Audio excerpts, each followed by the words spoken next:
September 20వ తేదీ 2025వ సంవత్సరం శనివారం. ఈ వీడియోలో మదనపల్లి టమోటా ధరలు ఎలా ఉన్నాయో తెలుసుకుందాం.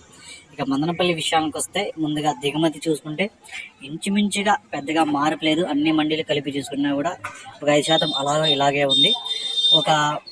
ఒక 4 మండీలకు మాత్రం దిగుమతి కొద్దిగా పెరిగింది. మిగతా మండీలకి అక్కడక్కడ తగ్గింది. కాబట్టి ఇంచుమించుగా ఒక 5% దిగుమతి తగ్గినచ్చు పెరిగినచ్చు, అంతేగాని పెద్దగా మార్పు లేదు. ఇక ధరలు చూసుకుంటే నిన్నటికంటే పోల్చుకుంటే ధర ఈరోజు ఇంచుమించుగా ఒక 60 రూపాయల నుంచి 70-80 రూపాయల వరకు ధర పెరిగింది. ఈరోజు నిన్న క్వాలిటీలు వాన పడింది కాబట్టి మొన్న వాన పడింది కాబట్టి క్వాలిటీలు తగ్గాయి. అన్నీ గుజ్జికాయలు ఎక్కువ వచ్చడం వల్ల ఈరోజు కొంచెం ఆర్వాస్ కాయలు, గ్లాస్ కాయలు కొంచెం బాగున్నాయి కాబట్టి ఈరోజు ధర పెరిగింది. ఇక్కడ 25 కేజీల బాక్సులు. ముందుగా జ్యూస్ కాయలు చూసుకుంటే 30, 40, 50, 60 రూపాయలు అయితే పలికాయి. మూడో రకం కాయలు 200 నుంచి ప్రారంభమై 220, 240, 260, 280, 300 వరకు అయితే పలికాయి.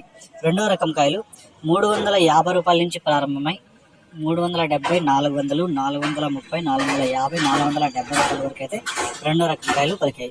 ఒకటో రకం కాయలు చూసుకుంటే 500 నుంచి ప్రారంభమై 520, 540, 550, 580, 600 వరకు అయితే ఒకటో రకం కాయలు పలికాయి. ఇక టాప్ రేట్ చూసుకుంటే మార్కెట్ మొత్తానికి 670 రూపాయలు సూపర్ టాప్ అయితే పడడం జరిగింది. 670 రూపీస్, 670 రూపాయలు.